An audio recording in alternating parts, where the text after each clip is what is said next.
요한복음 19장 41절 예수의 십자가에 못 박히신 곳에 동산이 있고 동산 안에 아직 사람을 장사한 일이 없는 새 무덤이 있는지라. 저는 지금 예루살렘 가든툼에 와 있습니다. 이곳이 예수님께서 십자가에서 죽으시고 장사되어진 무덤이 있다고 추정되는 곳입니다. 좀 더 가까이 가서 제가 설명드리도록 하겠습니다.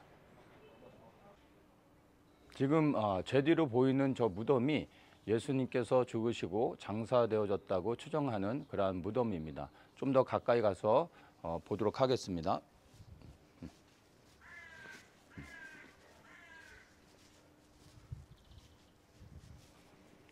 자, 이 무덤 앞에를 보면은 지금 무덤이 이렇게 오픈되어 있고 이 앞에 보면은 이렇게 그 홈이 좀 파져 있습니다. 근데 지금은 여기 돌이 없는데 예전에는 여기에 원형 모양의 동그란 돌이 있었습니다. 우리는 이제 예수님이 장사된 무덤을 이렇게 막았던 돌이 그냥 둥그런 타원형 형태의 커다란 돌로 생각하고 또 그런 그림들도 많이 봤을 겁니다.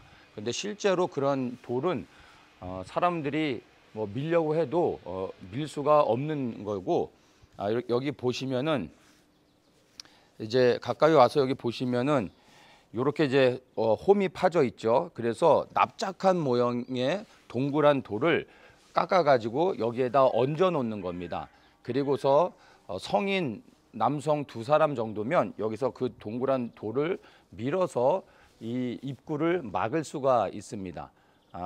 이러한 형태의 무덤이 예수님 당시 그리고 고대 시대에 이 지역에서 사용되던 그런 무덤의 형태입니다.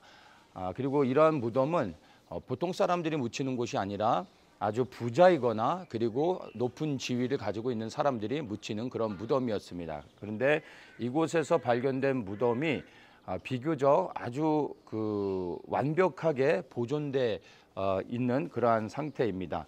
그래서 이 동굴 안에 들어가면은 이쪽은 이제 빈 공간이고 오른쪽 편에 약간 좀 더 깊이 땅이 파져 있는데 옛날의 무덤은 그냥 한국식으로 관을 짜서 그 안에 시체를 넣는 것이 아니라 죽은 사람에게 기름을 바르고 그 다음에 세마포로 싼 다음에 그냥 이 동굴 안에다가 그냥 눕혀 놓는 겁니다. 그래서 요 옆에 보면은 사람이 누울 수 있는 충분한 공간에 그러한 이제 자리를 이렇게 좀 마련해 놓았습니다. 그러면 이제 제가 다른 장소로 옮겨서 왜 이곳이 예수님이 묻힌 그런 무덤이라고 여러 사람들이 이렇게 주장을 하는지에 대해서 설명을 드리도록 하겠습니다. 저는 지금 골고다 언덕에 와 있습니다. 제 뒤로 보여지는 저 언덕이 골고다 언덕이라고 하는 곳입니다. 제가 사진을 하나 보여드리겠습니다. 여기 보면 이게 아주 오래전에 찍은 사진인데 요 모양이 해골 모양이라고 해서 스콜힐, 골고다 언덕이라고 말을 하는 겁니다. 요 아래에서 찍은 사진인데 지금은 우리는 요쪽 편에 위에서 지금 바라보고 있는 그러한 배경이 됩니다. 그래서 지금 현재는 이 골고다 언덕 아래가 버스 종점입니다. 그래서 하루 종일 많은 버스들이 오가고 많은 사람들이 방문하고 이래서 굉장히 좀 시끄러워서 이제 노이즈가 좀 들립니다.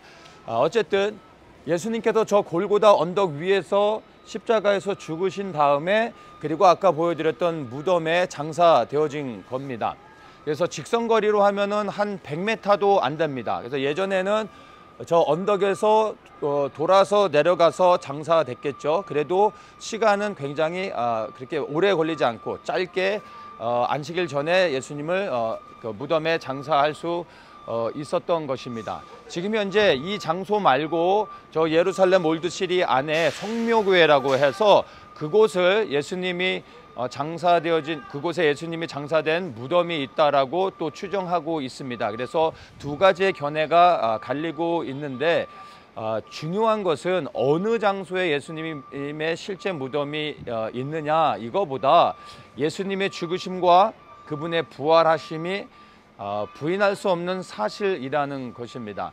우리 그리스도인들 가운데 예수님의 죽으심과 부활을 믿지 않는 사람은 없을 것입니다. 그런데 예수 그리스도의 죽으심과 부활이 무엇을 의미하는지를 생각하며 그리고 그것 가운데 묵상하는 사람들은 얼마나 있을지 모르겠습니다. 예수님의 죽으심으로 말미암아 나의 죄가 사함을 받았습니다. 죄에서 자유함을 얻었습니다. 그리고 예수 그리스도의 부활하심으로 말미암아 이제 그분이 나의 주인이 되신 겁니다. 그리스도의 죽으심과 부활을 믿는다면 이제 우리는 죄에서 자유함을 얻었고 구원을 받았다라고 믿을 뿐만 아니라 부활하신 주님이 나의 주인 되셨음을 고백하고 인정하며 이제 예수 그리스도를 위하여 삶을 들여 순종하며 살아가야 하는 것입니다. 요한복음 23장 50절 말씀입니다. 공회의 의원으로 선하고 의로운 요셉이라 하는 사람이 있으니 저희의 결의와 행사에 같아하지 아니한 자라. 그는 유대인의 동네 아리마대 사람이요 하나님의 나라를 기다리는 자러니 빌라도에게 가서 예수의 시체를 달라 하여 이를 내려 세마포로 싸고 아직 사람을 장사한 일이 없는 바위에 판 무덤에 넣어두니 이날은 예비일이요 안식일이 거의 되었더라. 아리마대 요셉은 하나님의 나라를 기다리는 사람이라고 말하고 있습니다. 하나님의 나라를 기다렸던 요셉이 예수 그리스도의 그 죽으심을 예비하는, 장사를 예비하는 그러한 복된 은혜를 입었습니다. 여러분, 하나님의 나라를 기다리고 계십니까?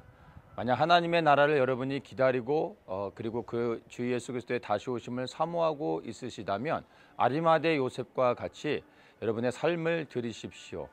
그리하여 여러분의 시간과 그리고 여러분의 재능과 여러분의 물질을 들여 하나님의 나라를 기다리며 주의 오심을 위하여 여러분의 모든 것을 들여 헌신하십시오. 그럴 때 아리마대 요셉이 예수 그리스도의 초림의 사역을 완성하는 일을 돕는 역할을 했었던 것처럼 하나님의 나라를 사모하며 기다리는 여러분들이 삶을 들여 주님께 헌신할 때 다시 오실 주의 길을 예비하며 이 땅에 하나님의 나라가 세워지는 일들 가운데 여러분의 삶이 드려질 수 있을 것입니다. 누가복음 24장 1절에서 7절.